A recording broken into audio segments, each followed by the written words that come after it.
10 of the finest doctors money could summon stood helpless around a single bed. Their hands were clean, their instruments polished, their reputations unmatched from Boston to St. Louis. Yet none of them could stop the slow fading of a banker's only child. In a grand house on the edge of a lawless frontier town, wealth meant nothing, knowledge failed, and time became the cruelest enemy of all. Whispers crept through the halls like shadows at dusk. Some spoke of curses, others blamed the wild land itself. And then, in the quietest voice of all, a forbidden suggestion surfaced, one that made educated men bristle and proud hearts recoil. An Apache girl. She had no diploma, no title, no place among men who believed truth lived only in books. Yet as the child's breathing grew faint and hope thinned to almost nothing, the impossible question rose. What if the answer was never meant to come from the world they trusted? In the unforgiving Wild West, where prejudice often spoke louder than mercy, one desperate choice would challenge everything they believed about science, faith, and the human heart.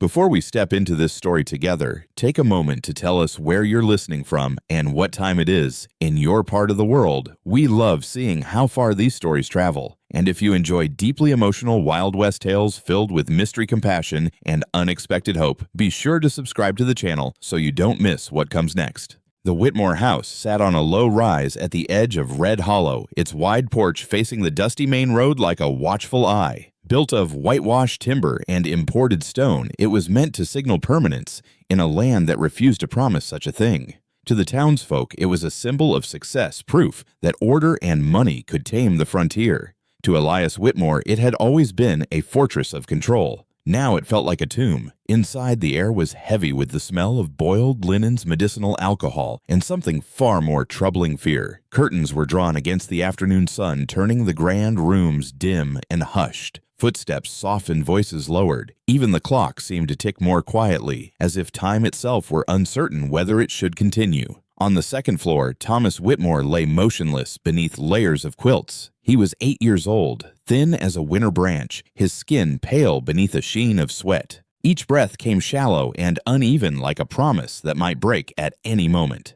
His chest rose, hesitated, then fell again, slowly, painfully. Margaret Whitmore sat beside the bed, her gloved hands clasped tightly in her lap. She had not removed the gloves in days. They were her last defense against the reality she feared to touch. Her eyes, once bright and lively, were ringed with exhaustion, fixed on her son's face as if sheer will could keep him anchored to the world. Across the room, Elias Whitmore stood near the window, his broad shoulders stiff beneath a tailored coat he had forgotten to remove. He stared at the sliver of light seeping through the curtain, jaw-clenched, hands folded behind his back in a posture of practiced command. He had negotiated railroad loans worth millions. He had stared down armed men during bank runs and land disputes. Yet nothing in his life had prepared him for the sound of his child struggling to breathe. Behind him, the doctors murmured. They were men of stature and learning, summoned at great expense from distant cities. Their names carried weight. Back east, lecturers, authors, pioneers of modern medicine.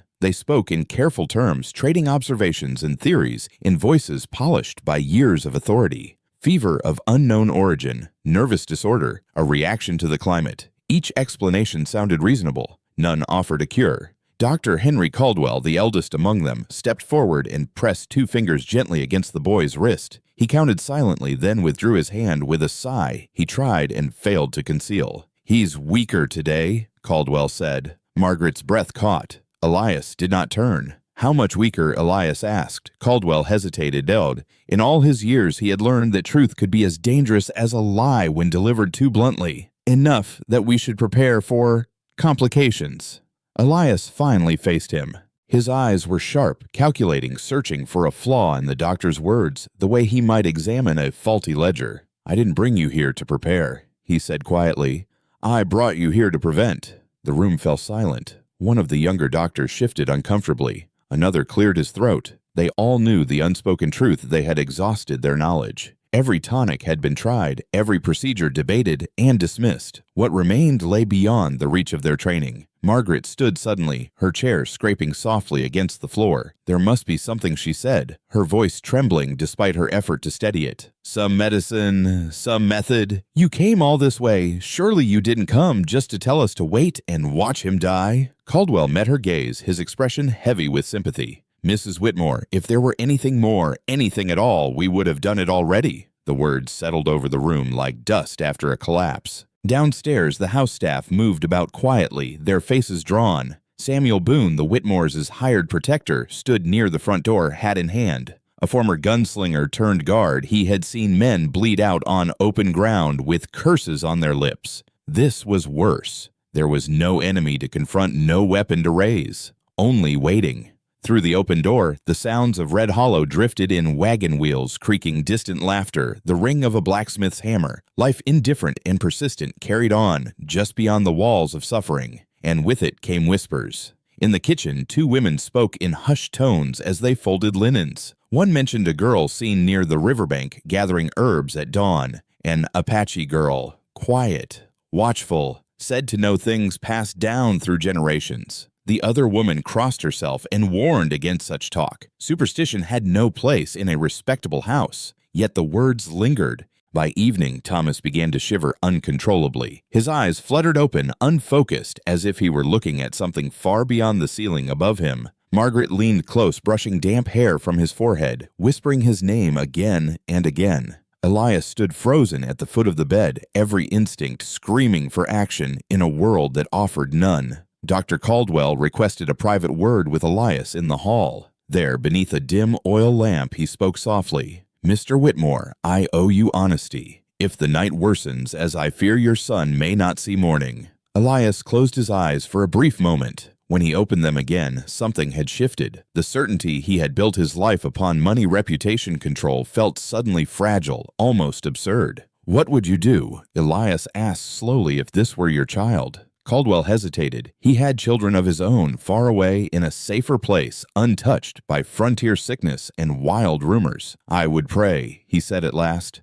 Elias gave a short, humorless laugh. "I've spent my life believing prayer was for men without options." That night, as darkness settled over Red Hollow, Margaret knelt beside her son's bed long after the doctors had withdrawn. Tears soaked into the quilt as she whispered words she hadn't spoken since girlhood. Outside, a lone figure moved along the edge of town, her silhouette barely visible against the moonlit plain, an Apache girl carrying a bundle of herbs, unaware that her name was already being spoken in a house where hope was dying. And somewhere between pride and desperation, a choice was beginning to form, one that would force the Whitmores to decide how far they were willing to go when all certainty had failed. Morning came without mercy. A thin gray light seeped through the curtained windows of the Whitmore house, revealing a night that had changed nothing and worsened everything. Thomas Whitmore still lived, but just barely. His breathing rattled faintly in his chest, each shallow rise of his ribs like a question no one could answer. By sunrise, all 10 doctors had gathered again in the upstairs room. They stood in a loose semicircle around the bed, men of learning and pride, their faces drawn tight by fatigue and unspoken frustration. Coats that once hung neatly were now wrinkled. Collars were loosened. Ink-stained fingers tapped against notebooks filled with observations that led nowhere. Dr. Whitaker, a tall man with sharp features and a reputation earned at a teaching hospital in Philadelphia, broke the silence. "The fever is not behaving like any infection I've seen," he said, his tone clipped. "It rises and falls without pattern." Dr. Morse disagreed. "It's neurological," he insisted. "The tremors, the unresponsiveness, it points to something deeper, and yet the pulse contradicts both theories," Dr. Allen added quietly. The discussion grew more animated, voices overlapping, theories clashing. They spoke of blood nerves, climate diet, and childhood weaknesses. Latin terms filled the air, impressive and hollow all at once. Each man defended his view with the sharpness of someone whose reputation was on the line. Elias Whitmore listened from the corner, arms folded, eyes cold and assessing. To him, the conversation sounded uncomfortably like men arguing over figures while a business collapsed around them. Brilliant minds, yes, but paralyzed by disagreement. Margaret stood near the window, her back to the room. She could not bear to watch the debate circle endlessly while her son lay motionless only steps away. The sound of the doctors' voices blurred into a dull murmur, rising and falling like the wind outside. At last Elias spoke. "Gentlemen!" He said, his voice low but commanding. The room quieted instantly. "You have examined my son for days," Elias continued. "You have debated causes, written notes, and exhausted every remedy you brought with you. What I need now is not theory. I need a decision." Dr. Caldwell met his gaze steadily. Mr. Whitmore, with respect medicine is not commerce. There are limits to what even the most learned men can. I am aware of limits, Elias interrupted. I built my life measuring them. What I will not accept is paralysis. A tense silence followed. One by one, the doctors exchanged looks. They were unaccustomed to being spoken to this way, especially by a banker in a frontier town, yet none could deny the truth beneath Elias's words. Finally, Dr. Caldwell spoke again, his voice heavy. If there is improvement, it will not come from anything we know how to do. Margaret turned sharply. Then what good is any of this? She demanded, tears breaking free at last. You came with your books and instruments and confidence. You promised us answers. Dr. Whitaker bristled. Mrs. Whitmore, we promised to try. Science is not a miracle. No, she whispered, but neither is watching a child fade while men argue. Her words struck harder than any accusation. Even the proudest among them lowered their eyes. Downstairs, Samuel Boone paced the length of the hallway. Through an open door, he caught fragments of the discussion above. He had escorted these doctors into the house with guarded respect, believing their knowledge might succeed where guns and strength could not.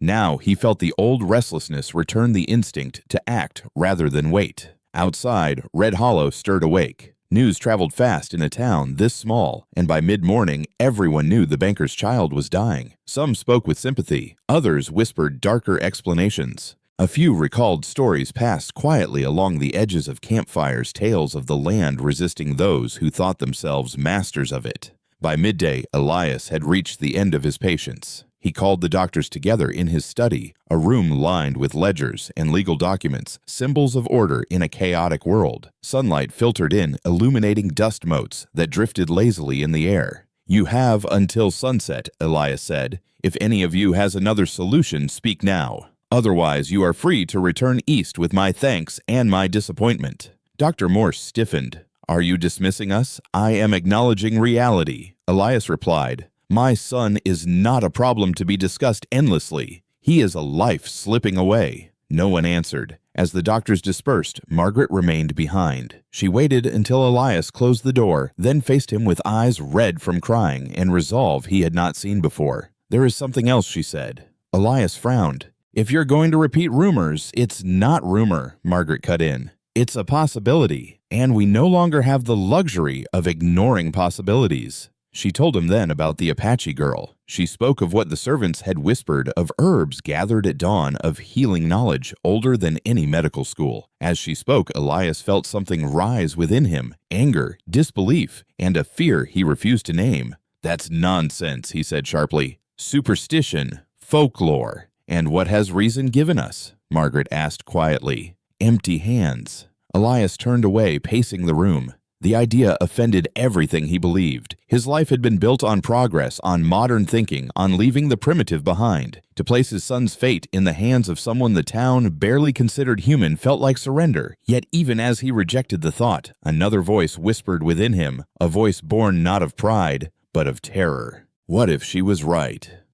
Upstairs, Thomas let out a faint broken sound, barely a cry. Margaret rushed past Elias without another word, her skirts brushing the floor as she climbed the stairs, two at a time. Elias followed more slowly. That evening, as the doctors prepared to leave, Dr. Caldwell lingered at the door. He hesitated, then spoke softly. Mr. Whitmore, there are things this land understands that we do not. I can't advise you to trust them, but I can't tell you they are worthless either. Elias studied the man carefully. It was the closest any of them had come to admitting uncertainty. After the last carriage disappeared down the road, silence settled over the house once more. 10 men of science had come and failed, and as the sun dipped below the horizon casting long shadows across Red Hollow, Margaret Whitmore made a decision of her own, one that would soon bring the Apache girl out of the margins and into the heart of a house where pride was finally giving way to desperation. Night fell early over Red Hollow, as if the land itself wished to look away. A cold wind crept through the streets, rattling shutters and carrying with it the sharp scent of dust and distant rain. In the Whitmore house, lamps were lit one by one, their warm glow failing to soften the dread that clung to every room. Shadows stretched along the walls, bending and twisting like restless thoughts. Thomas worsened as darkness deepened. His fever surged again, stealing what little strength he had left. His small hands trembled beneath the blankets, fingers curling and uncurling as though grasping for something just beyond reach. His lips moved soundlessly, forming words no one could hear. Margaret sat beside him, dabbing his brow with a cool cloth, whispering comfort she was no longer sure he could understand. Each time his breathing faltered, her own heart seemed to stop with it. Elias stood at the doorway, unmoving. He had spent the evening pacing his study, reviewing numbers that meant nothing. Now accounts, contracts, investments, stretching years into a future that suddenly felt uncertain. For the first time in his life, there was no calculation that led to safety, no negotiation that could buy time. He returned to his son's room just as Thomas's body arched in a sudden, violent shudder. Margaret cried out. Elias Samuel Boone was there in an instant, his hand steady as he helped hold the boy still. Easy now, he murmured, though his eyes were dark with fear. He had seen this before on battlefields where men slipped away while pretending to rest. Thomas's eyes fluttered open. For a brief, terrifying moment, they seemed to look straight through his parents as if he were already halfway gone. "Mother," he whispered. Margaret leaned close, tears spilling freely. "I'm here, my love. I'm right here." His gaze shifted weakly toward Elias. "It hurts," he said, the words barely audible. Elias's chest tightened. He knelt beside the bed, his voice unsteady for the first time. "I know, son. I know. Hold on. Just a little longer." Thomas nodded faintly as though agreeing to a request he did not fully understand. Then the tremors returned. By midnight, even the most stubborn denial was gone. Margaret knew it. Samuel knew it. And Elias, who had resisted fear with every breath, could no longer pretend. In the quiet that followed the latest convulsion, Margaret stood and walked to the window. She pressed her forehead against the glass, staring out into the darkness beyond the yard. Somewhere out there, the world continued. Somewhere the Apache girl walked beneath the same sky. "I won't watch him die like this," Margaret said softly. Elias turned. "What are you saying I'm saying? I will do what you won't." She faced him, then her eyes fierce beneath the exhaustion. "I will find her." Elias's jaw tightened. "You will not. I already have." Margaret's voice did not rise, but it carried a finality Elias recognized from his own dealings. "I sent word earlier today, through one of the traders. She knows where we are." The word struck him like a blow. "You went behind my back," Elias demanded. "I went around your pride," she replied, "because our son is dying." Silence fell between them, heavy and raw. Elias looked back at Thomas at the fragile rise and fall of his chest. Every instinct told him this was wrong, dangerous even. The town would talk. The doctors would scoff. His peers would see it as weakness. Yet none of them were here now. None of them were listening to the faint, uneven breathing of an 8-year-old boy. Outside, hoofbeats approached slowly along the dirt road. Samuel's stiffened hand instinctively moving toward the revolver at his side. He crossed to the window and peered out. "There's someone coming," he said quietly. "On foot." Margaret's heart pounded. A single figure emerged from the darkness, moving with calm purpose. She wore no coat despite the chill, only a simple dress and a shawl pulled tight around her shoulders. Her long dark hair was braided neatly down her back. In one hand, she carried a small bundle wrapped in cloth. "She's alone," Samuel added. Elias stared through the window, his breath caught somewhere between anger and awe. The girl moved without haste, as though she had all the time in the world, a stark contrast to the desperation inside the house. When she reached the gate, she stopped. She did not knock. She waited. Samuel opened the door cautiously. "You shouldn't be here," he said, his tone firm but not unkind. The girl lifted her gaze. Her eyes were dark and steady, reflecting the lamplight without fear. "The child is calling," she said simply. Her English was soft, carefully shaped, as if each word mattered. Margaret stepped forward. "Please," she said, the plea breaking free before Elias could stop her. "Come in." The Apache girl hesitated only a moment before crossing the threshold. As she entered, the house seemed to grow quieter still, as though holding its breath. Elias studied her closely. She was younger than he had expected, no more than 20 perhaps. There was nothing mystical or dramatic about her appearance. No feathers, no symbols, only a calm presence that unsettled him more than any ritual might have. "My name is Nayeli," she said. "I was told the child is very sick." Elias folded his arms. "You were told wrong. He is under the care of trained physicians." Nayeli met his gaze without flinching. "Then why did you call for me?" Margaret reached for Elias's hand, squeezing it tightly. "Because they can't help him," she said. Nayeli nodded once as though this confirmed something she already knew. She glanced toward the stairs. "May I see him?" Elias hesitated. Every lesson he had ever learned urged him to refuse, to turn her away and cling to what little order remained. But then Thomas cried out again, a thin, broken sound that cut through his resolve like a blade. Elias stepped aside. Nayeli climbed the stairs slowly, her movements deliberate, respectful. When she entered the room, she did not rush to the bed. She stood still for a long moment, her eyes closed as though listening to something no one else could hear. Then she approached Thomas and placed 2 fingers lightly against his wrist. Her brow furrowed. "He is very close," she said quietly. Margaret swallowed hard. "Can you help him?" Nayeli looked up, her expression grave. "I can try," she said, "but what I do will frighten you. And, once begun, it cannot be undone." Elias felt his heart pound in his chest. "What do you need?" Margaret asked. Nayeli's gaze shifted back to the boy. "Time," she said. "Silence. And your trust." Elias opened his mouth to object, to demand guarantees, explanations, proof. But the words never came, because in that moment Thomas's breathing faltered again and did not resume. For one terrifying heartbeat, the room became a still painting lamplight, trembling on the wall, shadows frozen mid-dance, Margaret's hand flying to her mouth as if she could hold the air inside her son by force alone. Thomas's chest did not rise. Elias felt the world tilt. His mind, so trained to move through crises with cold logic, went strangely blank, as though someone had snuffed out the lamp behind his eyes. He heard Margaret's sharp inhale, Samuel's boots shifting on the floor, the faint creak of the bedframe as Thomas's small body lay unnaturally quiet. "Thomas," Margaret whispered the name, breaking like glass. Samuel took a step forward, instincts honed in darker places. "Ma'am, wait," Nayeli said. The word was not loud. It did not carry authority the way a doctor's command might. And yet it stopped them all. She leaned closer to the boy, not touching him at first, only watching her face turn slightly as if listening for a sound beneath the soundless. Then she placed her palm flat against his upper chest, gentle as a blessing. Margaret trembled. "Do something," she begged. Nayeli's gaze lifted sharp and direct. "Do not shake him," she said. "Do not call him back with panic. He is far, but not gone." Elias's jaw tightened. "You speak like you know where he is." Nayeli did not look away. "I know where fear takes people," she said simply, "and I know what it can steal." Then she reached into the cloth bundle she carried and unfolded it with careful hands. Inside were small packets of dried herbs, a smooth stone, and a thin strip of leather marked with simple knots. Nothing dramatic, nothing theatrical, just ordinary objects made solemn by the way she treated them. Samuel watched from the doorway, wary. He was not a man easily unsettled, but there was something in Nayeli's stillness that made the hairs on his arms rise. She moved like someone who did not need to impress anyone, like someone answering a duty. Nayeli handed Margaret a small packet. "Boil this," she instructed. "Not too long. The water must whisper, not roar." Margaret blinked.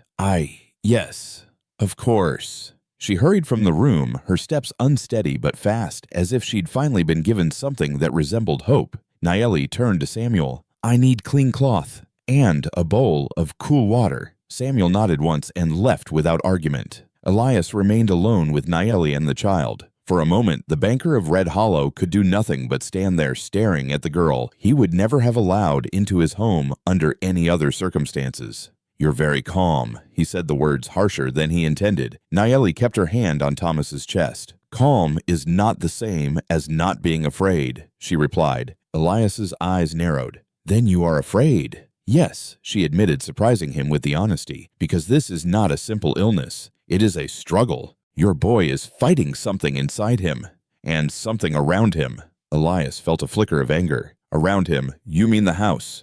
The town, Nayeli's gaze softened, but only slightly. "I mean what people carry into a room when they believe they own it," she said. "Pride is heavy. It presses down on the weak." Elias bristled, but before he could respond, Nayeli leaned closer to Thomas's face and spoke in a low voice, not in English, but in her own language. The sounds were quiet, rhythmic like a lullaby remembered from childhood. Elias watched uneasy, as if he were witnessing something too intimate to interrupt. And then, so faint, it might have been imagined, Thomas's chest rose, a shallow breath, thin as a thread. Elias's whole body went rigid. Nayeli did not celebrate. She only nodded slightly as though confirming a fact. "He heard," she murmured. "Good." Margaret returned moments later with a steaming cup and shaking hands. Samuel followed with cloth and water, his expression tightened by concern. Nayeli dipped the cloth into the cool water and wiped Thomas's temples, his wrist, the back of his neck. Her touch was efficient but gentle. Then she took the cup from Margaret and poured a small amount into a spoon.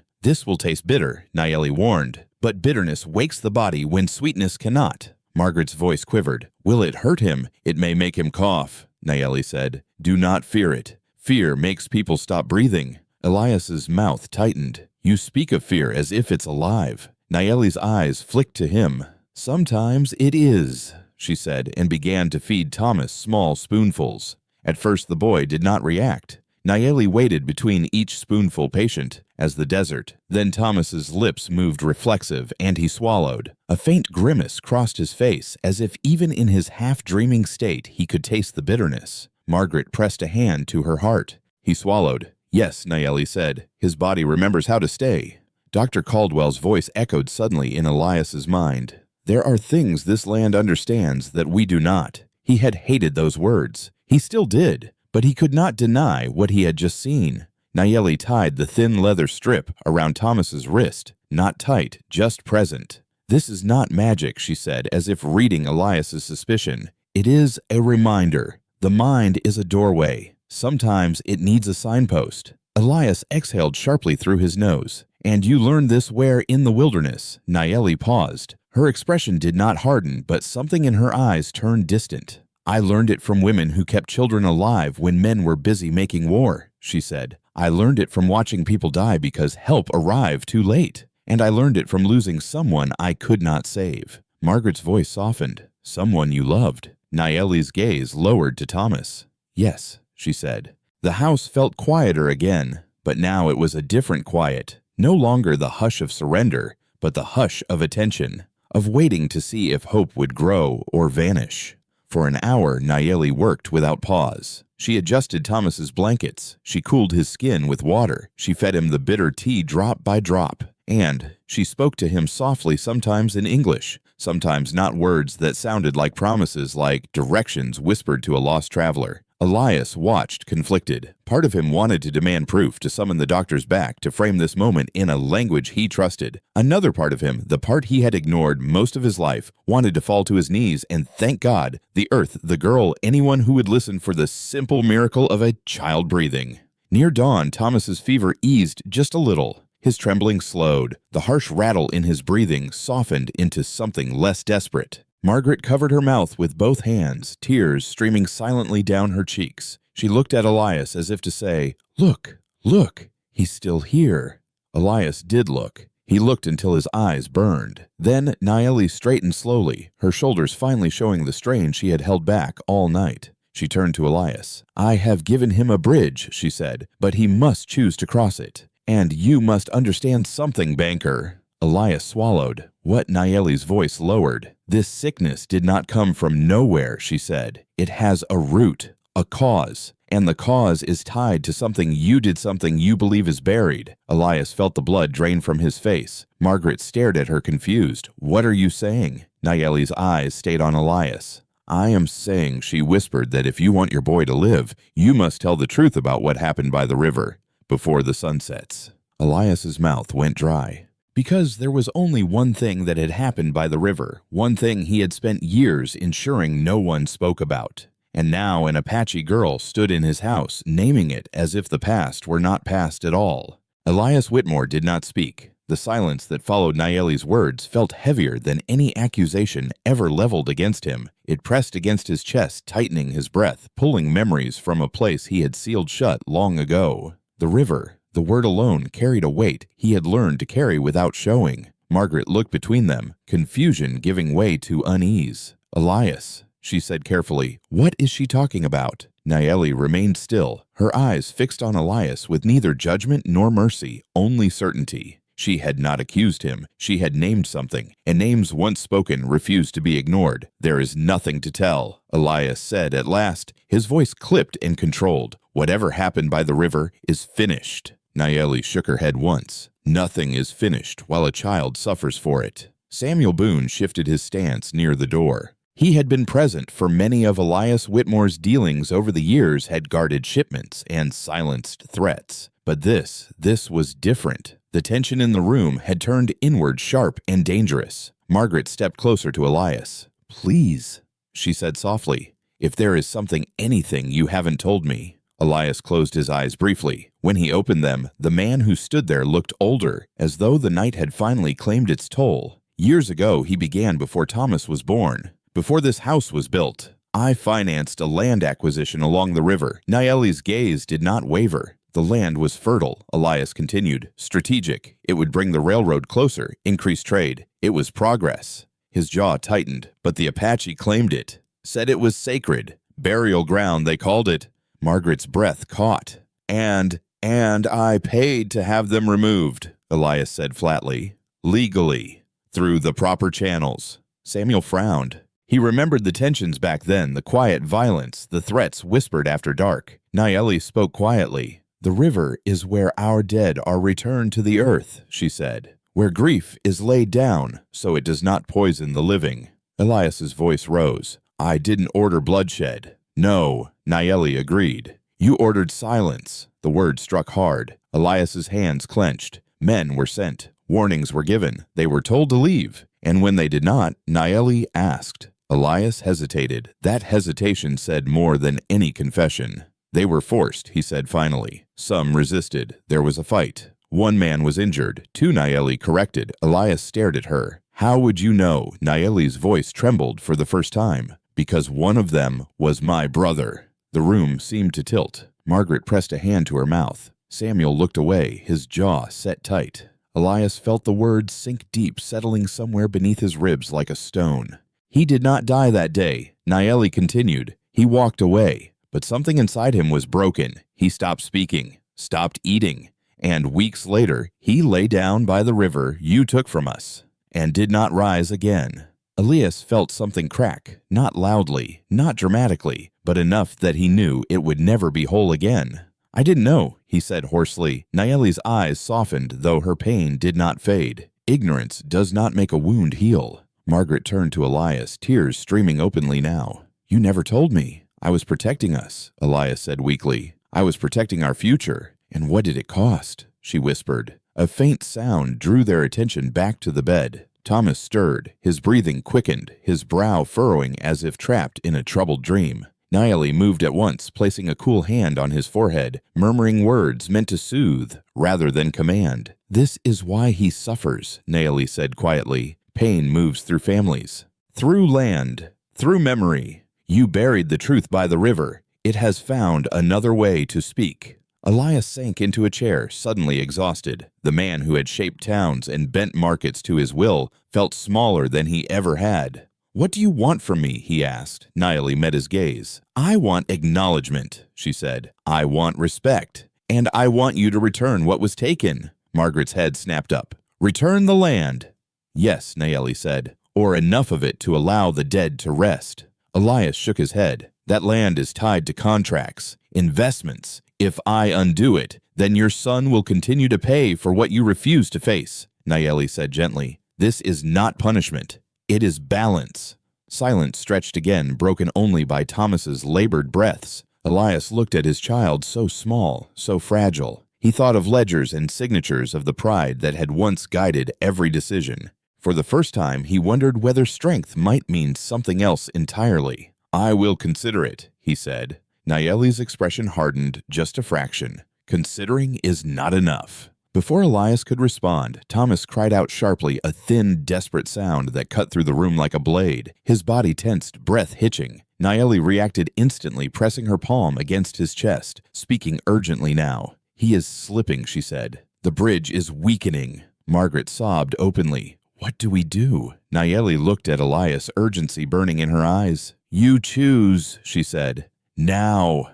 Elias stood, heart pounding. In his mind, years' unraveled decisions made swiftly, confidently, without regard for those left behind. He had always believed the past stayed where it belonged. He was wrong. "I'll do it," he said suddenly. "I'll return the land. I'll speak publicly. I'll make it right." Nayeli searched his face as if weighing the truth of his words. Then she nodded. "Then we must go to the river." Margaret stared at her. "Tonight?" "Yes," Nayeli said. "Before the sun rises, before doubt finds you again." Samuel stepped forward. "It's not safe. Neither is staying here," Naeli replied. Elias felt fear surge again, but this time it was different. It was no longer fear of loss, but fear of courage. "Prepare the horses," he said to Samuel. "We leave at once." As Samuel turned to go, Thomas's breathing steadied just enough to remind them what was at stake. Naeli gathered her bundle, her movements quick now. "This is not just about your son," she said as she headed for the door. "It is about whether this land will accept you again." Elias followed the weight of his choice, settling heavily on his shoulders. Outside, the night air was cold and unforgiving. The path to the river lay ahead dark and uncertain. And with each step away from the house, Elias Whitmore moved closer to a truth he had spent years running from, one that would demand more than money to set right. The horses moved quietly through the night, hooves muffled by damp earth, as the small procession left Red Hollow behind. A thin veil of cloud crossed the moon, lending the land a silver-gray stillness that felt both watchful and indifferent. The road to the river was little more than a winding track, worn smooth by years of wagons and weather disappearing into stands of cottonwood and willow.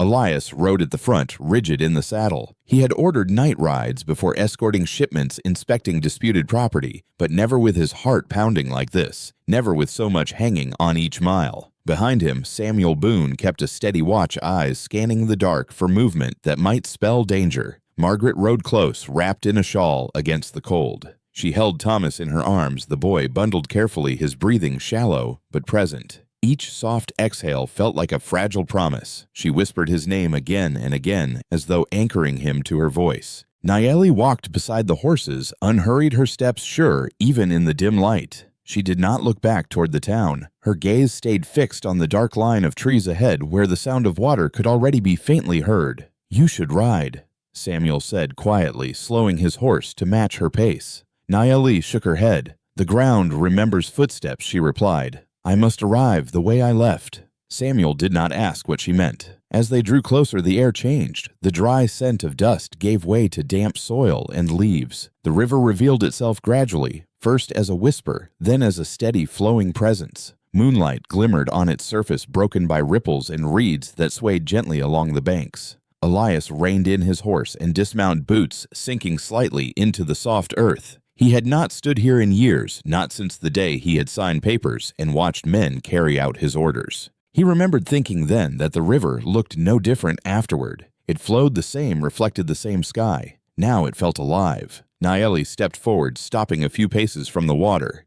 "Sorry." She knelt and placed her palm against the earth, eyes closing briefly. When she rose, her face was solemn. "This is where it happened," she said. Margaret dismounted carefully, clutching Thomas close. "What do we do?" she asked. Naeli turned to Elias. "You speak," she said. "You name what was taken, you name who was hurt, and you offer something real in return." Elias swallowed hard. The night seemed to press in on him, the river's quiet voice filling the silence where excuses once lived. "I don't know how to do this," he admitted. Naeli nodded. "Then speak honestly." Elias stepped closer to the water. His reflection wavered on the surface, distorted by the current. He thought of the man he had been, confident, decisive, certain that progress excused all costs. "I took this land," he began, his voice rough. "I told myself it was necessary, that what was here before mattered less than what I intended to build." His words echoed softly against the trees. "I knew people would be hurt," he continued. "I chose not to see how deeply." The river flowed on, unjudging.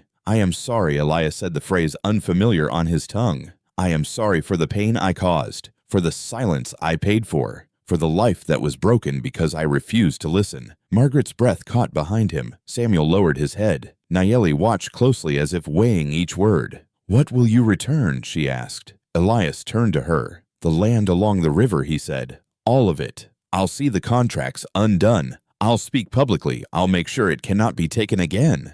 Naeli studied his face, searching for hesitation. Finding none, she nodded once. "Then we ask the river to remember this moment." She motioned for Margaret to step closer. Gently, Naeli placed her hands over Thomas's, guiding them toward the water. "Sorry." The boy stirred faintly, his fingers twitching as if responding to the cool night air.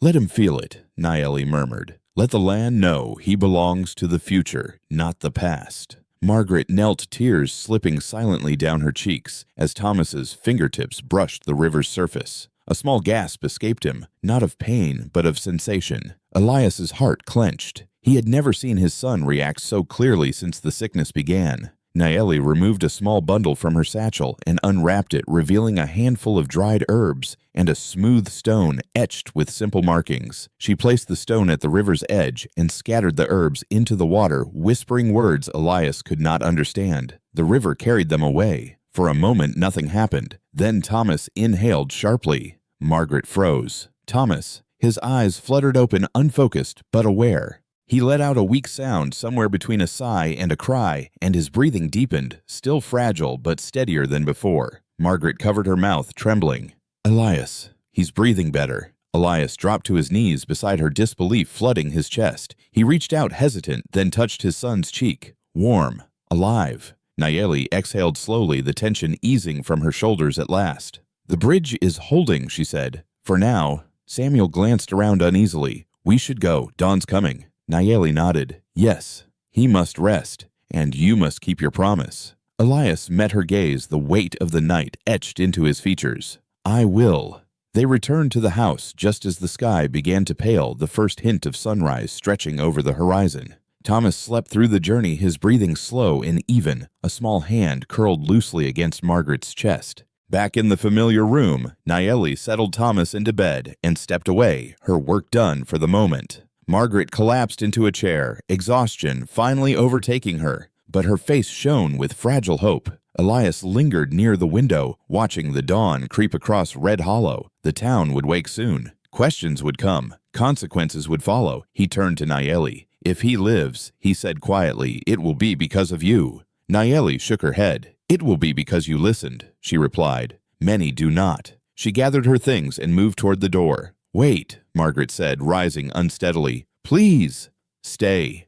At least until he's stronger. Nayeli hesitated, her gaze flicking briefly toward the window, toward the land beyond. I will stay until the danger passes, she said. After that, my place is elsewhere. Elias watched her closely, a question forming in his mind, one that had nothing to do with sickness or land. Because for the first time, he wondered whether saving his son would change more than just one life, and whether the Apache girl who had stepped out of the shadows would leave behind a truth this town was not ready to face. By mid-morning, Red Hollow was awake and whispering. Word spread quickly in a place where lives were lived close together and secrets rarely stayed buried. A banker's son who had been all but lost was breathing easier. The doctors had left in silence, and an Apache girl had been seen entering the Whitmore house before dawn and not leaving when the sun rose. People gathered along the boardwalks and storefronts, curiosity sharpening their voices. Some spoke with cautious hope, others with thinly veiled suspicion. Old fears stirred easily in a town built on uneasy truces. Inside the Whitmore house, the air felt different. The sharp edge of panic had dulled, replaced by something fragile and unfamiliar anticipation. Thomas slept deeply now. His color improved just enough to stir cautious relief. His breaths came slower, fuller, like waves finding a gentler shore. Margaret sat beside him, hardly daring to blink. She watched the rise and fall of his chest as if it were a language she had only just learned how to read. Every movement felt sacred. Elias stood nearby, restless. The night by the river had stripped something from him, an armor he had worn so long he had forgotten it was there. Now, as morning light filled the room, he felt exposed. Nayeli remained near the window, grinding dried herbs with a small stone, her movements precise and unhurried. She had slept little, if at all, yet there was no sign of fatigue in her posture, only focus. What happens next? Margaret asked softly. Nayeli did not look up. Now we see if the body remembers how to heal, she said. What I did last night opened a door, but doors can close again. Elias frowned. What could make it close? Nayeli paused, finally meeting his gaze. Fear, she said. Doubt. And interference. As if summoned by her words, footsteps echoed in the hallway. Samuel Boone appeared at the door, his expression tight. There's a crowd forming outside, he said, and the pastor's asking questions. Elias exhaled sharply. Of course he is. Nayeli set the stone down. They will want answers, she said calmly. They'll want control, Elias replied. And I won't have them disturbing my son. Margaret's voice trembled. What if they try to take her away? The question hung heavy in the air. Elias looked at Nayeli, really looked at her for the first time without the haze of desperation. She stood straight, unflinching, her presence, both quiet and resolute. He saw then what others might see, not a healer, but a symbol. And symbols made people afraid. "I won't allow that," Elias said firmly. "Not after what she's done." Nayeli's lips curved slightly, not quite a smile. "Protection offered in gratitude often fades," she said. "I do not rely on it." Downstairs voices grew louder. Samuel moved to the door, blocking it subtly with his broad frame. Elias straightened his coat and headed for the stairs. "I'll speak to them." Margaret stood. "Elias, don't I have to?" he said. "For Thomas. And for her." When Elias stepped onto the porch, the crowd fell quiet. Men removed hats. Women leaned forward. Faces reflected concern, curiosity, and distrust in equal measure. The pastor cleared his throat. "Mr. Whitmore," he said, "we've heard troubling rumors." Elias met his gaze steadily. "My son is improving," he said. "That is the only truth that matters." "And the Apache girl, someone called from the back." Elias did not hesitate. "She is my guest," he said, "and she will be treated with respect." A murmur rippled through the crowd. "This town has laws," the pastor pressed, "and traditions." "So does justice," Elias replied, "and I intend to honor it." A few nodded. Others scowled. The tension did not break, but it held. Inside, Nayeli watched from the window, her expression unreadable. Margaret joined her hands, clasped nervously. "He's defending you," Margaret said softly. Nayeli nodded. "For now." As the crowd dispersed, uneasy but restrained, Elias returned inside. The weight of what he had done and what remained to be done settled heavily on him. "You made yourself a target," Nayeli said quietly. Elias shrugged. "I've been one before." Nayeli studied him. "This is different. You challenged what people fear." Elias looked toward Thomas's bed. "Then they'll have to learn." By afternoon, Thomas stirred awake. His eyes opened slowly, blinking against the light. Margaret gasped, rushing to his side. "Mother," he whispered. "Yes," she breathed. "I'm here. You're safe." Thomas turned his head slightly, his gaze drifting toward Nayeli. "Who's that?" Nayeli stepped forward, lowering herself to his eye level. "I'm someone who helped you find your way back," she said gently. Thomas frowned faintly. "I was somewhere dark." Nayeli nodded. "And you came back." He considered this, then nodded weakly. "It's brighter now." Margaret laughed softly through tears. Elias felt his chest tighten, not with fear this time, but with something dangerously close to hope.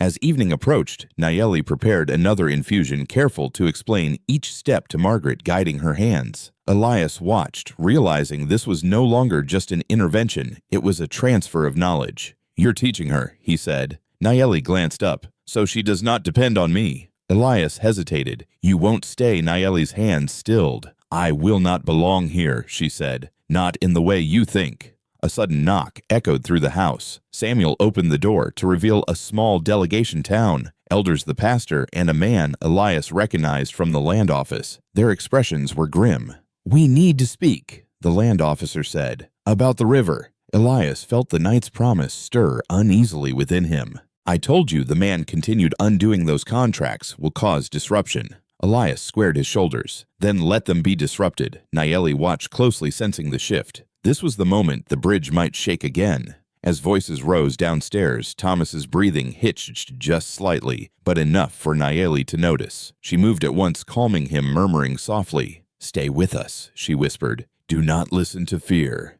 Outside the window, clouds gathered, unexpectedly dimming the light. Margaret clutched Nayeli's arm. "What's happening?" Nayeli looked toward the door, her eyes dark with knowing. "The sickness is not done testing us," she said. "It rarely leaves without one last challenge." Downstairs, Elias's voice echoed firm, unyielding, as he faced the consequences of his promise. And upstairs, Thomas shifted restlessly, caught between recovery and relapse as the house and the town held its breath once more.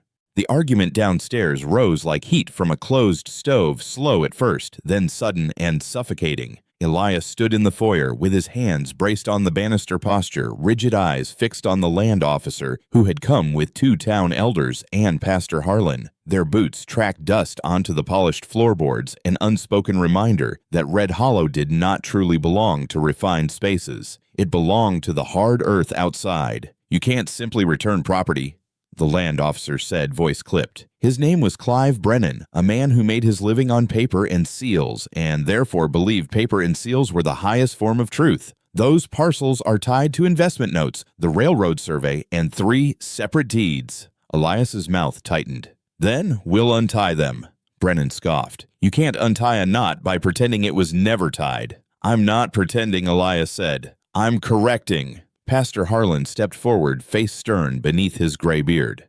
Mr. Whitmore, this town looks to you for stability, for order. It is not just contracts. It is faith. Elias turned toward him, eyes flashing. Faith. Where was this town's faith when my son lay dying and your prayers did nothing but fill the air? A sharp murmur rose among the men. The pastor's cheeks reddened. We did what we could. So did she, Elias said, and the word she hung in the air like a match held near dry tinder. And I won't let any of you speak as if her life is less valuable because her skin is darker and her prayers sound different. One of the elders shifted uncomfortably. No one saying that, he muttered, though his tone suggested he had said it many times before. Brennan leaned in, lowering his voice as if offering a reasonable bargain. Elias, listen. If word spreads that you're surrendering land to the Apache, other claims will follow. Ranchers will panic. The railroad men will threaten. Your bank, your reputation. My reputation, Elias repeated, almost laughing. Do you know what reputation is worth when your child can't breathe?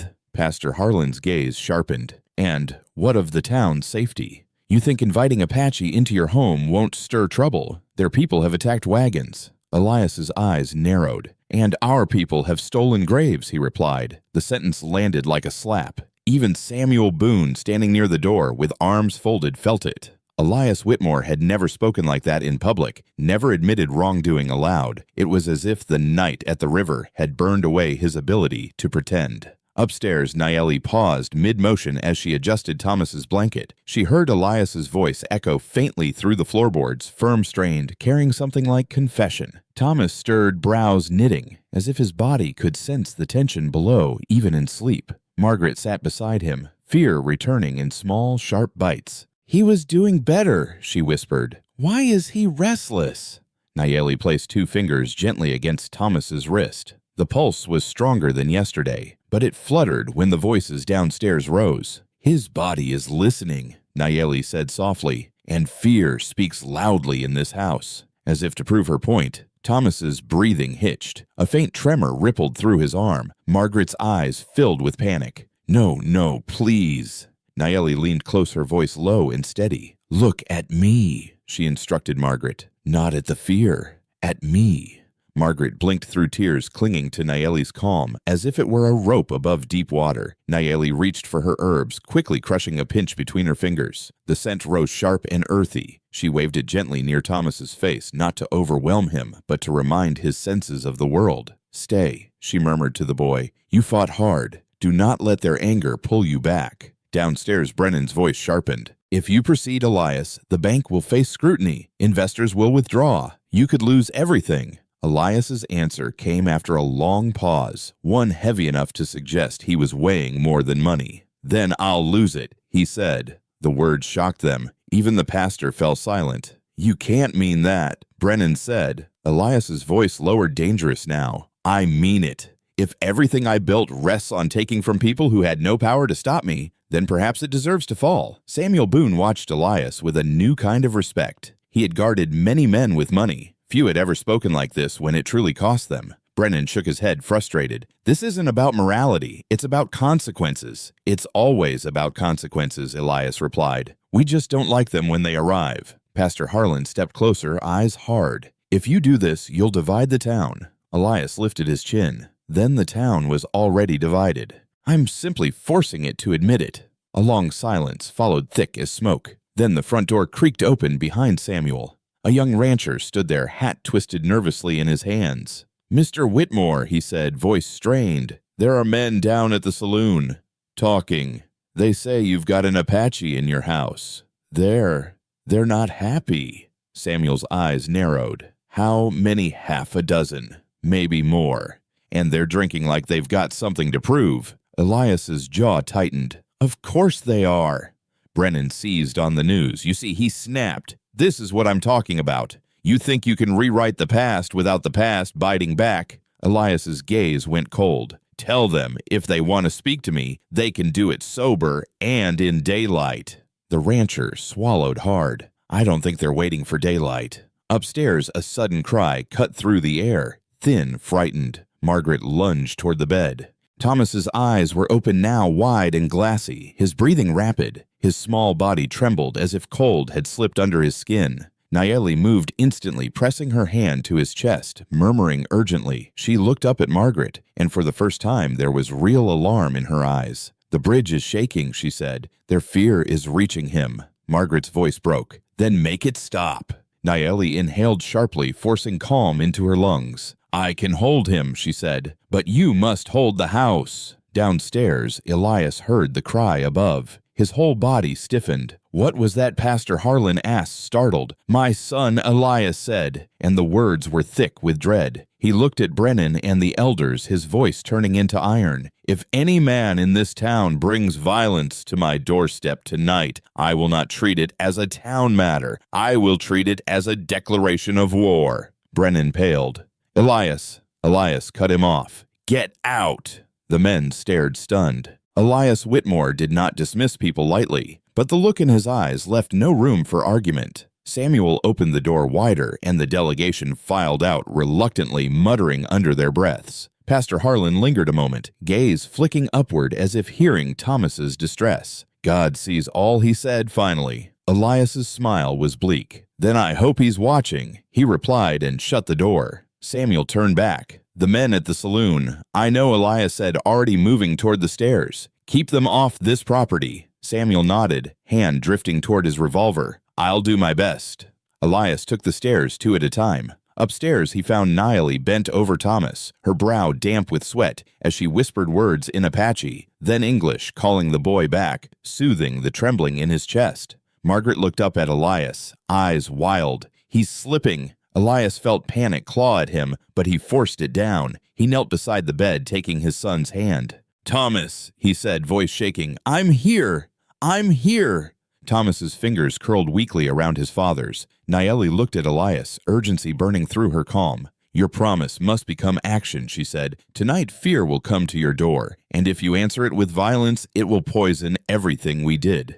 Elias swallowed. "Then what do I do?" Nayeli's gaze was steady. "You stand," she said, "not as a banker, not as a man who owns, as a father who protects. And you do it without hatred." Outside, somewhere in Red Hollow, men were gathering drunk on fear and certainty. And inside the Whitmore house, a child's fragile breath hung in the balance, waiting to see which kind of strength would win. The first shout came just after sunset. It cut through the evening air like a thrown stone, sharp and sudden, echoing off the storefronts and hitching posts along Red Hollow's main street. Samuel Boone heard it from the front porch, where he stood rigid, every sense alert. A second voice followed, louder, angrier, then laughter brittle and fueled by whiskey. They were coming. Samuel glanced back through the open doorway. The Whitmore house glowed with lamplight, warm and vulnerable against the dark. Upstairs, he could hear movement, hurried footsteps, a woman's strained voice, the soft murmur of a girl speaking words meant to calm a frightened child. He stepped off the porch and down onto the gravel, positioning himself squarely between the house and the road. Inside, Elias stood at the foot of the stairs, fists clenched so tightly his knuckles burned. Every instinct he had, honed by years of asserting authority, urged him to meet force with force. To summon men, draw lines, make examples. But Nayeli's words echoed in his mind. "If you answer fear with violence, it will poison everything we did." Upstairs, Thomas whimpered softly, the sound pulling Elias forward like a hook in his chest. He climbed the stairs 2 at a time and entered the room, to find Nayeli seated beside the bed, one hand on Thomas's chest, the other holding Margaret's trembling fingers. "They're here," Elias said quietly. Nayeli nodded, already knowing. "Yes." Margaret's eyes filled with terror. "What are we going to do?" Nayeli looked at Elias, her gaze steady and unflinching. "You go to them," she said, "before they come to you." Elias stiffened. "Alone." "Yes," Nayeli replied. "If you hide behind guns, they will believe their fear is right." Margaret grabbed his sleeve. "Elias, please." He covered her hand with his own. "I won't let them hurt you," he said, though he was no longer sure how that promise would be kept. Downstairs, the noise grew louder. Boots scraped against wood. Someone spat in the dirt. A bottle shattered. Samuel took a step forward as 6 men emerged from the shadows, faces flushed, eyes bright with a dangerous mixture of anger and excitement. One of them, a burly ranch hand named Cole Mercer, grinned as he approached. "Heard you've got a guest," Boone Mercer said. "One who don't belong." Samuel's voice was calm. "This is private property. Go home." Mercer laughed. "Private. Everything out here's private until someone stronger takes it." The front door opened behind Samuel. Elias Whitmore stepped out onto the porch. The men fell quiet, surprise rippling through them. They had expected resistance, perhaps even a gunfight, but not this. Not the banker himself standing barehanded beneath the lamplight. "What do you want?" Elias asked. Mercer tilted his head. "We want the Apache girl. She's stirring things up. She's helping my son live." Elias replied evenly. "And that's where this ends." A murmur passed through the group. One man scoffed. "You'd trust her over doctors I trust results," Elias said. Mercer's smile faded. "This town doesn't need her kind bringing trouble." Elias stepped down from the porch, closing the distance between them. The move was deliberate and risky. Samuel tensed, ready to intervene. "My son is dying," Elias said, his voice carrying across the gathering darkness. "If any of you believe that gives you the right to drag someone from my house, you can test that belief now." Mercer's eyes flicked to Samuel, then back to Elias. "You'd turn on your own for her." Elias did not hesitate. "I'd turn on fear," he said, "and on lies I told myself for too long." For a moment, it seemed the night itself leaned closer, waiting. Then a woman's voice cut through the tension. "Enough!" Heads turned. From the edge of the crowd stepped Pastor Harlan, his expression grave. He looked at the men, then at Elias. "This isn't who we are," he said. "Not tonight." Mercer spat. "Since when do you speak for us?" "Since you forgot how the pastor replied quietly." The men shifted, uncertainty creeping in where certainty had ruled moments before. Fear thrived on momentum, and momentum was slipping. A sudden cry rose from inside the house. Margaret's scream. Elias spun toward the door. "Thomas!" He bolted inside the men outside, momentarily forgotten. Upstairs, chaos had returned. Thomas's body convulsed, his breath coming in ragged gasps. Nayeli pressed both hands to his chest, now her voice urgent as she spoke rapidly in her own language. Sweat beaded on her brow. This was no longer gentle guidance, it was a fight. Margaret hovered, helplessly sobbing. "He was fine. He was fine." "Fear followed you back inside," Nayeli said sharply without looking up. "It does that?" Elias knelt beside the bed, his heart hammering. "Tell me what to do." Nayeli met his gaze, eyes blazing. "You must finish what you started," she said. "Not tomorrow, not with papers. Now." "What do you mean?" Elias demanded. Nayeli's voice dropped. "You must give something you cannot buy back." Elias stared at her. "What your power," she said, publicly, in front of them. Outside, raised voices returned as the men regrouped, emboldened by Elias's sudden retreat. Nayeli pressed harder against Thomas's chest. The boy's eyes fluttered unfocused, his body trembling as if caught between two worlds. "If you do not," Nayeli continued, "this land will believe you are lying again." Elias's chest tightened. He knew what she was asking, though no banker ever spoke it aloud. He rose. Without another word, Elias turned and left the room. Margaret cried out after him. "Elias." He did not stop. Downstairs, the front door flew open once more. Elias strode out onto the porch, his face pale but resolved. The men looked up, startled. "Listen to me," Elias said loudly. "All of you." The street fell silent. "I am returning the Riverland," he said. "All of it. Effective immediately. I will sign the papers. I will speak to the railroad. And I will stand before this town and admit what I did." Gasps rippled through the crowd. "And if any man here thinks that makes me weak," Elias continued, voice shaking now, but unbroken, "then come, test it not with fists, but with truth." The men stared stunned. Cole Mercer's mouth opened, then closed again. This was not the fight they had come for. Inside the house, Nayeli felt it the shift. The tightening in Thomas's chest eased just slightly. His breathing slowed, finding rhythm again. Nayeli exhaled exhaustion, crashing into her bones. Margaret clutched Thomas's hand. "He's calming," she whispered. But Nayeli's gaze remained distant, listening to something beyond the room. "This night is not finished," she said quietly. Fear rarely leaves without a mark. Outside, the crowd began to disperse, muttering, shaken. But one figure remained in the shadows, watching the Whitmore house with eyes too cold for anger. And upstairs, as Thomas's breathing steadied once more, Nayeli felt a chill that had nothing to do with the night air, an unspoken warning that the greatest cost of Elias Whitmore's promise had yet to be paid. Dawn arrived without warmth. A thin, colorless light crept across Red Hollow, revealing a town that looked unchanged on the surface. Shops, still standing, wagons, still parked, but felt altered in ways no one yet understood. The night's confrontation lingered like smoke after a fire, invisible but sharp in the lungs.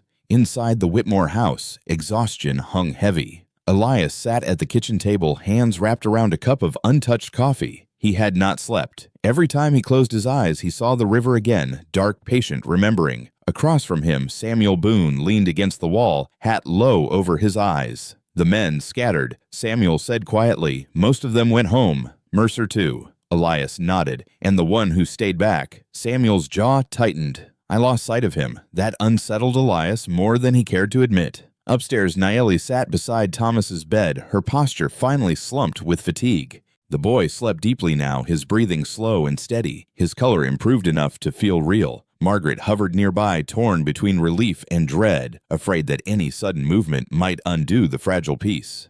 "You should rest," Margaret whispered. Nayeli shook her head. "Not yet." She watched Thomas closely, as if listening for something beneath the surface of his breath. Her hands, usually so steady, trembled faintly as she pressed her fingers to his wrist. Margaret noticed. "Is something wrong?" Nayeli hesitated. "Something is unfinished," she said.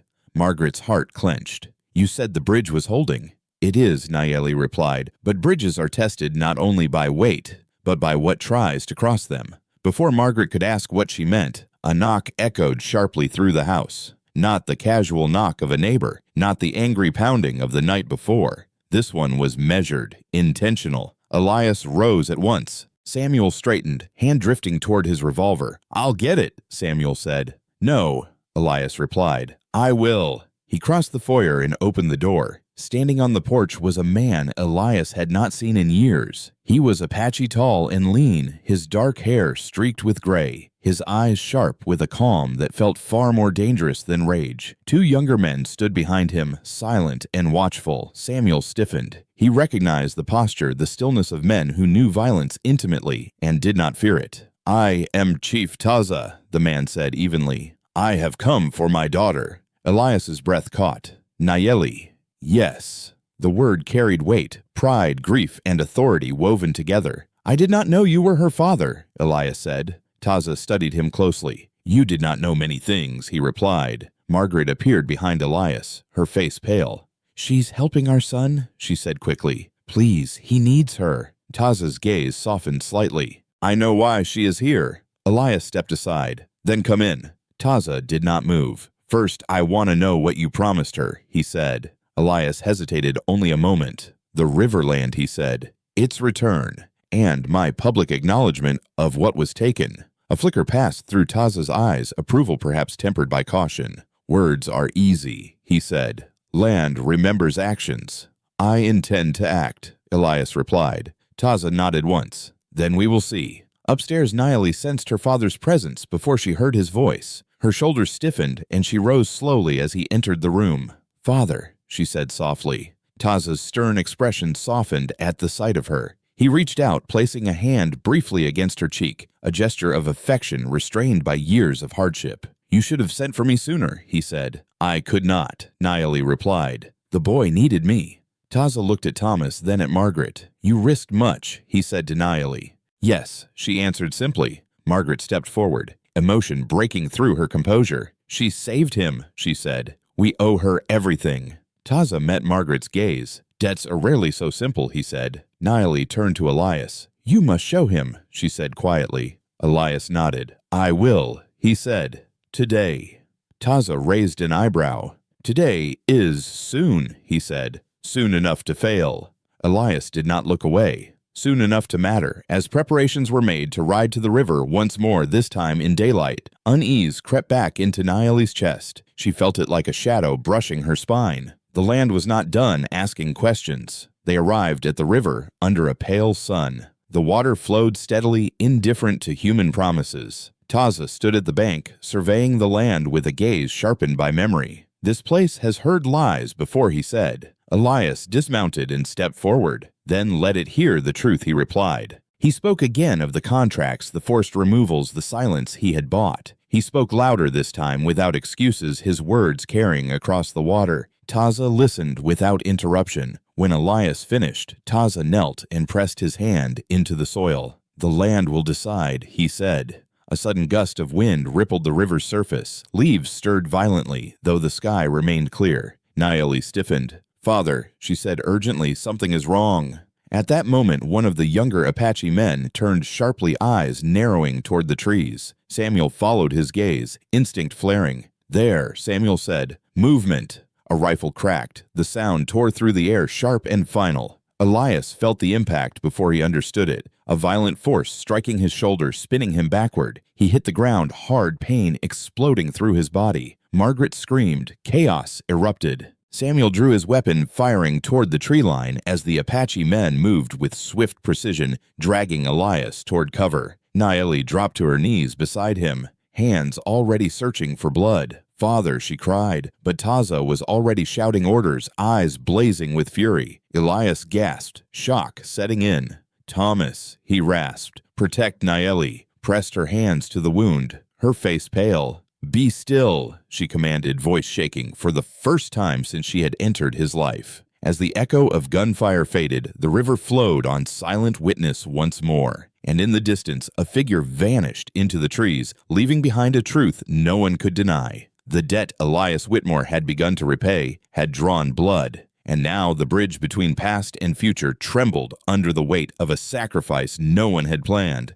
Elias Whitmore drifted in and out of awareness, the world narrowing to flashes of sensation pain like fire beneath his collarbone, the rough scrape of hands pulling him across the earth, voices overlapping in sharp bursts he could not fully grasp. Somewhere close, water rushed steadily, indifferent to human blood, and fear. "Hold him there! Keep pressure!" Nayeli's voice cut through the noise, urgent and strained, stripped of the calm that had anchored everyone else. Her hands pressed firmly against Elias's shoulder, already slick with blood. She worked without hesitation, tearing cloth, binding flesh, speaking softly to him, even as her father barked orders to the others. "Stay with us," she said, leaning close so Elias could hear her. "Do not close your eyes." Elias tried to answer. His mouth moved, but only a broken sound escaped. Pain pulsed with every heartbeat, threatening to pull him under. Taza knelt beside them, his face carved from stone. "Who fired?" he demanded. "One shot," Samuel said, grimly scanning the tree line. "Long rifle. He planned it." Mercer Elias whispered the name, scraping his throat raw. He stayed behind. Samuel's jaw tightened. "I'll find him." "No," Nayeli said sharply without looking up. "Not now. If Elias dies, nothing else matters." Her hands trembled as she worked only slightly, but enough for Margaret to notice. Margaret knelt nearby, her dress stained with dust and blood, her breath coming in shallow gasps. "Can you save him?" Margaret whispered. Nayeli did not answer immediately. She focused instead on slowing the bleeding, packing the wound with herbs crushed between her palms. The sharp scent filled the air, grounding her even as fear clawed at her chest. "He is strong," Nayeli said finally, "but strength is not the same as permission." Taza looked at her sharply. "What do you mean?" Nayeli met his gaze, eyes dark. "The land has been acknowledged, but the debt is not finished. Blood was taken. Blood has been given." Margaret shook her head desperately. "No, please. He can't die. Not now. Not after everything." Nayeli's voice softened. "I am not saying he will die," she said. "I am saying he is standing in a place where choices matter more than skill." They moved Elias carefully onto a makeshift stretcher and carried him back toward the house, every step measured, every breath counted. The sun climbed higher, its light cruelly bright against the scene unfolding beneath it. Inside the Whitmore house, the air felt charged, as though the walls themselves sensed the gravity of what had been brought back within them. They laid Elias in his study, the room where contracts had once shaped lives. Now it smelled of iron and herbs, of sweat and fear. Nayeli worked quickly, cleaning the wound as best she could, binding it tightly. Samuel stood guard at the door, revolver in hand, eyes scanning the windows. Margaret hovered at Nayeli's side. "Tell me what he needs," she pleaded.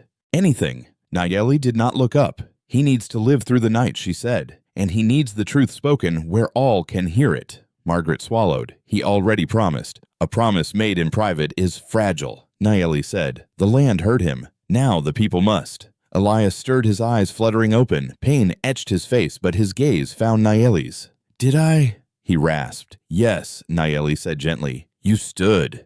A faint crooked smile tugged at his lips. Then, don't let me fall back down.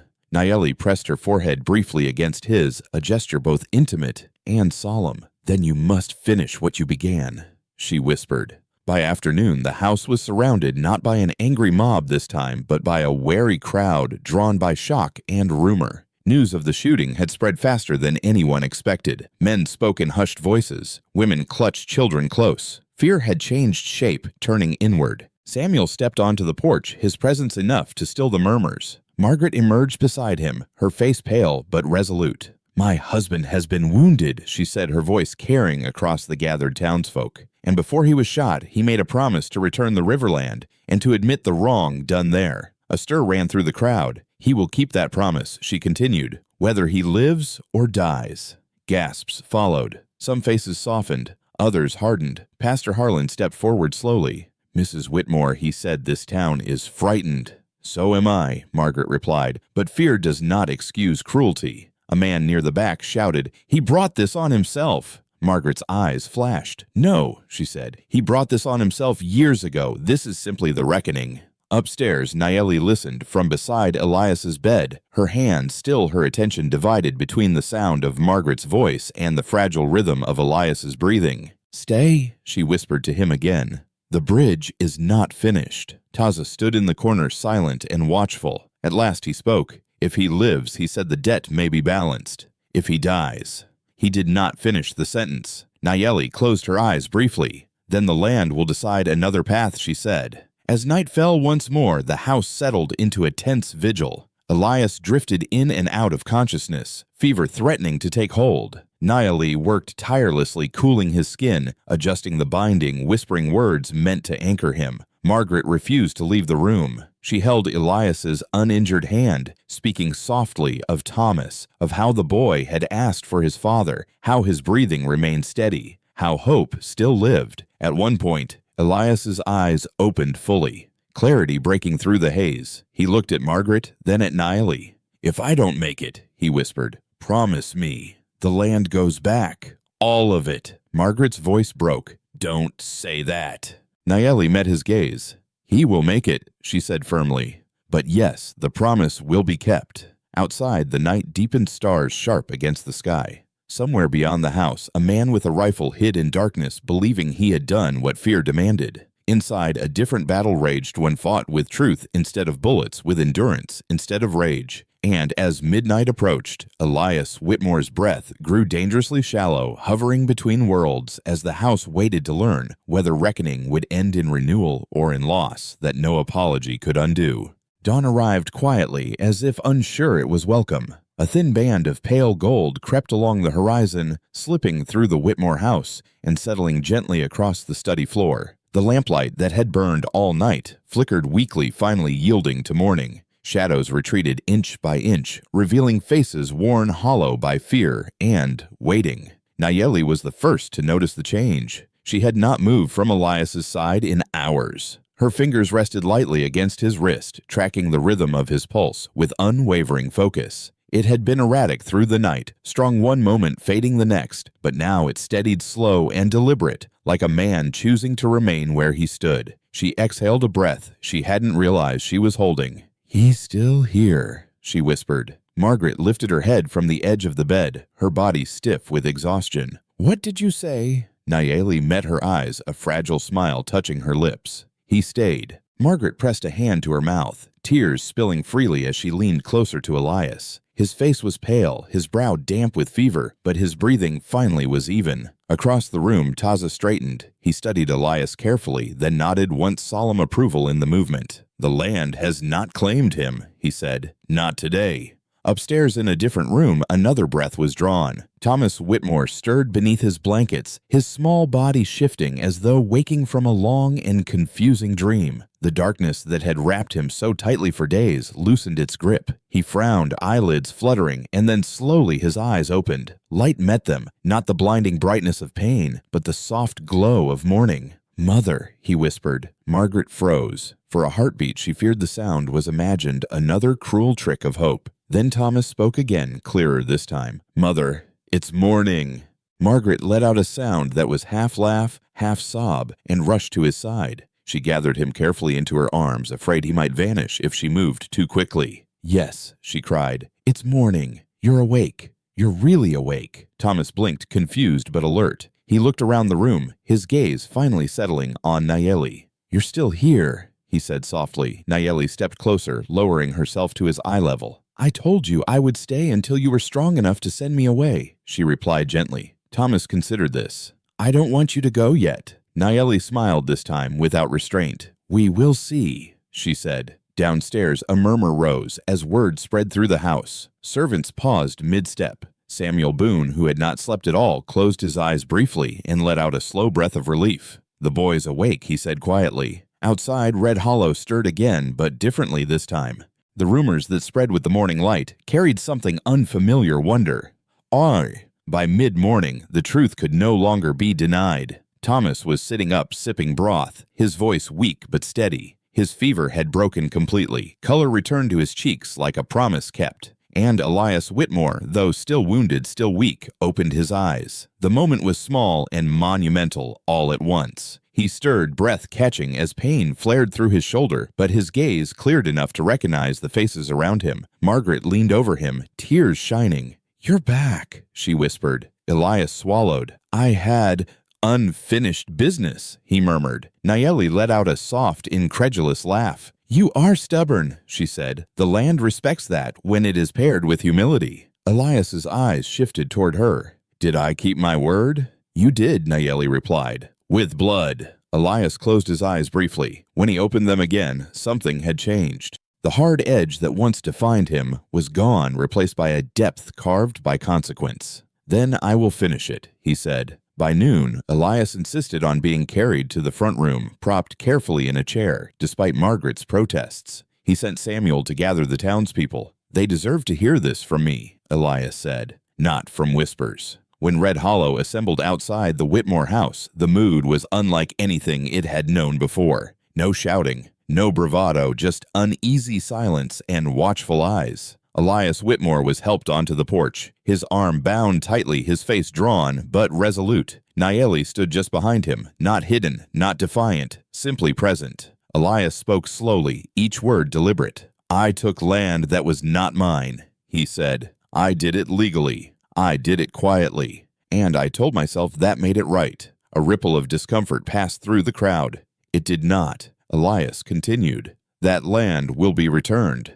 The riverbanks will belong again to those whose dead rest there. The contracts will be undone, and I will answer to any consequence that follows." A man stepped forward. "You're risking the town," he said. Elias met his gaze. "I risked it years ago," he replied. "I'm just admitting it now." Silence followed, heavy, uncertain. Then Pastor Harlan stepped forward, removing his hat. "Confession," he said quietly, "is a beginning."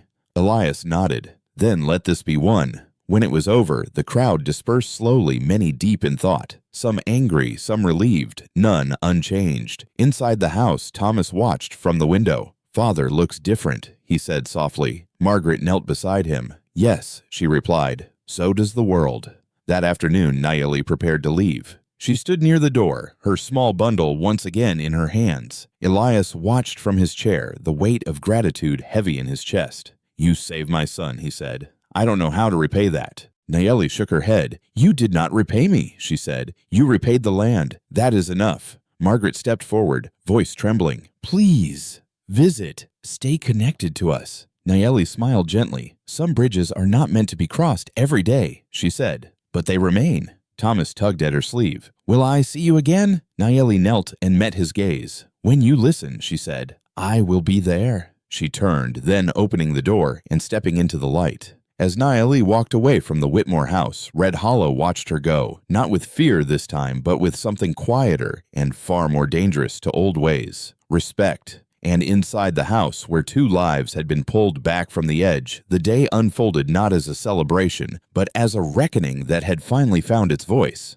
In the days that followed, Red Hollow moved as if walking on unfamiliar ground. The town did not transform overnight. No frontier town ever did. People still rose before dawn, still argued over prices, and property lines still clung to old fears the way they clung to old habits. But something had shifted. A crack had opened in the hard shell of certainty, and through it seeped questions no one could shove back into silence. Elias Whitmore healed slowly. His wound burned with every movement, a constant reminder that truths spoken aloud were not without cost. He spent long hours in his study, not with ledgers this time, but with papers that would unravel years of carefully arranged control. Contracts had to be rewritten, deeds amended, railroad men appeased or confronted. The work was brutal, relentless, and strangely cleansing. Margaret watched him with a mixture of worry and awe. She had married a man who believed strength was unyielding. Now she saw a different kind of strength taking shape, one that required him to admit daily that his past decisions had harmed people he never truly saw. Thomas regained his strength faster than anyone expected. Within a week, he was walking through the house again, his laughter returning in bursts that made Margaret freeze in disbelief each time she heard it. He spent hours sitting on the porch, watching the world as if it were new. Sometimes he asked questions Margaret could not answer, questions about why people hated those they did not know, why a river could matter more than money, why a girl like Niley had seemed so calm in a room full of desperate adults. Margaret answered as honestly as she could, but it was Elias who surprised her most. One evening, after Thomas had gone to bed, Elias sat at the kitchen table with his injured arm in a sling, and his eyes fixed on the flicker of an oil lamp. "I keep thinking about her," he said quietly. Margaret looked up from the dishwater. Nayeli Elias nodded, not just what she did, but how she did it. The way she looked at me, as if she could see through every excuse I ever made. Margaret dried her hand slowly. She did. Elias's mouth tightened, then softened. "I thought I was protecting my family when I built this life," he said, "but I built it on something rotten. And she walked into this house and didn't flinch. Not at my money, not at my anger, not at my power." Margaret sat across from him. "Maybe she knew your power wasn't the strongest thing in that room." Elias stared at her. What was Margaret's gaze drifted upward toward the quiet hallway that led to Thomas's room. "Your love for him," she said, "and her willingness to act even when no one welcomed her." Elias exhaled slowly as if the truth sat heavy in his lungs. For the first time in years, Elias Whitmore began to listen to the staff who had once gone unnoticed, to the townsfolk who spoke not with polished language, but with lived experience. He began to visit the river, not to claim it, but to stand by it and remember. And in the quiet of those visits, he began to feel something he had never allowed himself before: regret, with no place to hide. Meanwhile, the town was not finished reacting. Some praised Elias for courage. Others whispered that he had been bewitched, weakened, manipulated. The men who had come drunk to his doorstep avoided his eyes, now embarrassed by their own rage or resentful that it had failed to win. Cole Mercer did not show his face in town for several days. When he finally did, he walked with a stiff pride head high, pretending he hadn't been part of the mob. But people watched him differently now. Not everyone, but enough. Because the shooting at the river had left a question hanging in the air. Fear could turn into violence faster than anyone wanted to admit. Samuel Boone kept close to the Whitmore property, watchful. He had no proof Mercer was the shooter, but his instincts, sharpened by a lifetime of reading danger, whispered that Mercer's anger had not cooled. It had only changed shape. One afternoon, as Elias sat on the porch with Thomas beside him, a wagon rolled slowly down the road and stopped near the gate. Elias recognized the driver immediately, Clive Brennan, the land officer, his face set in an expression of strained politeness. "I've come with the amended deeds," Brennan said, holding out a stack of papers. Elias nodded, careful as he took them with his uninjured hand. "Thank you." Brennan hesitated, then added quietly, "You know you've made enemies doing this." Elias looked up. "I had enemies before." "Yes," Brennan said, "but now they're personal." Elias held Brennan's gaze. "Good," he replied. "Maybe that means it's real." Brennan left without another word. Thomas watched the wagon disappear. "Are we going to be okay?" he asked softly. Elias's chest tightened. He looked at his son, alive, curious, unbroken, and realized that answering honestly was another kind of courage. "I don't know," Elias admitted, "but we're going to be better than we were." That night, Margaret found Elias standing alone outside, staring toward the dark line of trees beyond the town. "You're thinking about her again," Margaret said quietly. Elias nodded. "I wish I could speak to her," he admitted. "Not to ask for help, to understand." Margaret's eyes softened. "You miss her." Elias's jaw tightened. That's not what I— Margaret stepped closer. Elias, she said gently, you can call it whatever you want, but the truth is, she changed you. Elias did not argue. The following morning, a letter arrived delivered not by post, but by a young trader who had traveled north and returned with a simple folded page. The paper was rough, the writing careful. Margaret opened it first, her hands trembling. It was from Naeli. The words were few, but they struck deep. She thanked them for keeping their promise. She told them Thomas was strong because he had chosen to be. She reminded them that the land was not a thing to own, but a relationship to honor. And at the bottom, she wrote one line that made Elias's breath catch when Margaret read it aloud. A bridge is only useful if someone keeps walking toward the other side. Elias stared at the words for a long time. Then, without speaking, he went to his study and began writing letters to railroad men, to investors, to anyone who would resist his reversal. Not to negotiate, to declare. He would not walk back. As the days passed, the Whitmore house began to feel lighter. Not because the past had vanished, but because it was no longer hidden. Margaret laughed again, though carefully, as if joy itself had become something precious. Thomas grew stronger with each sunrise. Yet beneath the new peace, a quiet tension remained, like a storm cloud sitting low on the horizon. Samuel noticed it first. The way Mercer's friends watched the house from the saloon porch. The way certain men fell silent when Elias passed. The way the town's fragile respect could easily tip back into resentment. One evening, as the sun bled red across the plains, Samuel approached Elias with a grim expression. Mercer's been asking questions, he said. About the Apache, about you, about the land. Elias's eyes narrowed. Let him ask. Samuel shook his head. He's not asking because he's curious. He's asking because he wants something back. Elias's voice was calm, but his hand tightened on the porch railing. Then he'll learn what it costs to take. Samuel hesitated. And if he comes again? Not drunk, not loud, but careful. Elias felt the old instincts stir, fight, control, certainty. Then he remembered Naeli's eyes, steady and unafraid. Then we stand again, Elias said. But this time, we stand ready. As night settled over Red Hollow, the Whitmore house glowed softly in the dark, no longer a fortress of pride, but a place trying to become something else. And somewhere beyond the town, in the shadows where old grudges waited, fear began to sharpen itself into purpose once more. The night Cole Mercer came back, it did not announce itself with shouting or broken glass. It came quietly. A low wind moved through Red Hollow, lifting dust along the empty street, rattling loose boards beneath the saloon porch. Most of the town slept worn down by weeks of tension and change. Lamps were dark, doors were barred, and in that stillness, resentment walked with purpose. Samuel Boone sensed it first. He stood near the Whitmore gate, the habit of vigilance etched too deeply into him to be broken by peace. The air felt wrong, too tight, too expectant. He shifted his stance, eyes scanning the shadows near the trees where the road bent away from the river. Then he saw him. Mercer moved alone, rifle slung across his back, steps measured and careful. No drink in his hand, no crowd at his side. This was not rage, it was resolve. Samuel's jaw clenched. He stepped forward, boots crunching softly on gravel. That's far enough, Mercer. Mercer stopped, his face half lit by moonlight. His expression was calm, almost relieved. I was hoping it'd be you, Mercer said. Means I don't have to shout. Samuel kept his voice steady. Go home. Mercer laughed softly. Home.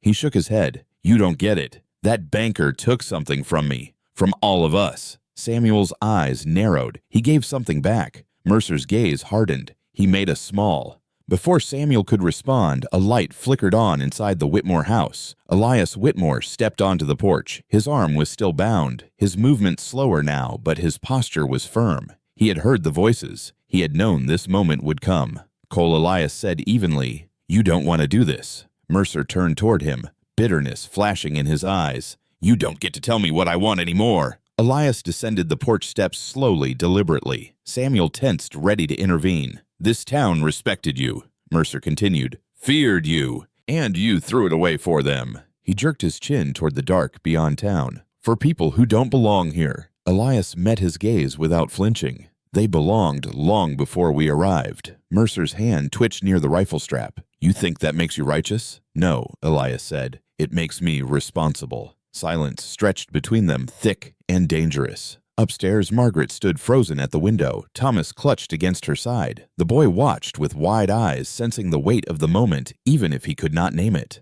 Father Thomas whispered. Margaret tightened her hold on him. "Stay here," she murmured. "No matter what you hear." Outside, Mercer's voice dropped. "You humiliated me, made me a villain."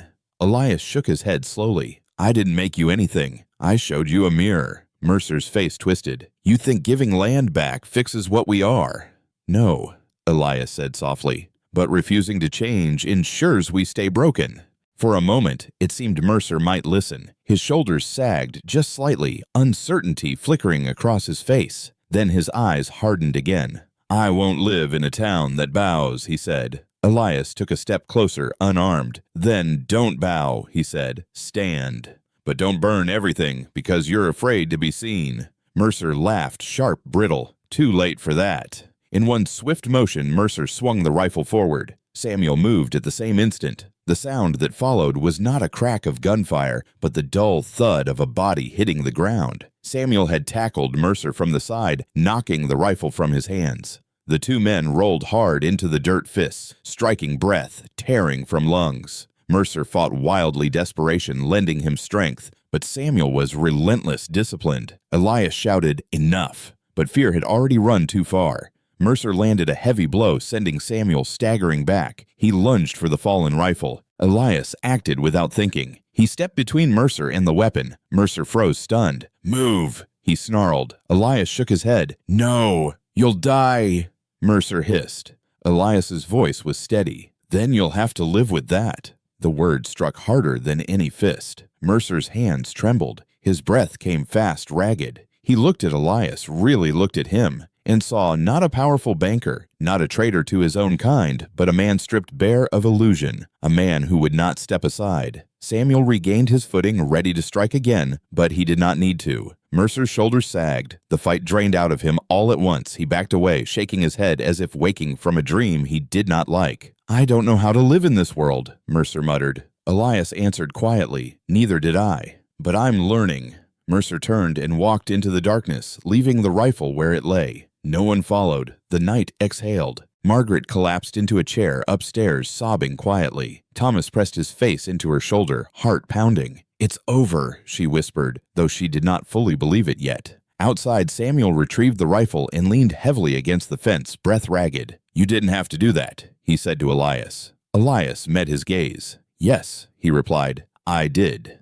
In the days that followed, Mercer left Red Hollow. No one stopped him. No one spoke his name again. Life did not become easy, but it became honest. The Riverland was returned fully marked and protected. The Apache came sometimes not in conflict, but in quiet presence. Trade replaced tension. Words replaced threats. Not always. Not perfectly. But enough. Thomas grew strong. He ran along the riverbank where graves had once been disturbed, now tended with care. He learned to listen to water, to silence, to stories older than his own. Elias healed slowly his scar, a permanent reminder that change leaves marks. He never tried to erase it. Margaret watched her husband and son with a quiet gratitude that felt like reverence. And sometimes on evenings when the wind was gentle, Elias thought of Nayeli, not as a miracle, not as a mystery, but as the moment his life learned a different language. A language spoken not in ownership, but in responsibility, not in fear, but in truth. And as the sun set over Red Hollow, casting long shadows that no longer frightened him, Elias Whitmore understood at last. Some debts are not meant to be paid and forgotten. They are meant to be remembered, so they are never owed again. In life, the hardest truths rarely arrive gently. They come disguised as loss fear or moments when everything we believed in stops working. Elias Whitmore learned that no amount of power money or reputation could protect what mattered most if it was built on silence and denial. It was only when he faced the past without excuses that healing truly began. This story reminds us that courage is not the absence of fear, but the decision to act with integrity, even when fear is loud. Sometimes the greatest act of strength is listening. Sometimes redemption does not come from fixing the future, but from honoring what was broken before. If this story moved, you take a moment to reflect. What truth have you been avoiding, and what might change if you faced it honestly? Share your thoughts in the comments. We read every one. And if you believe stories like this still matter, please subscribe to the channel so we can continue telling them together.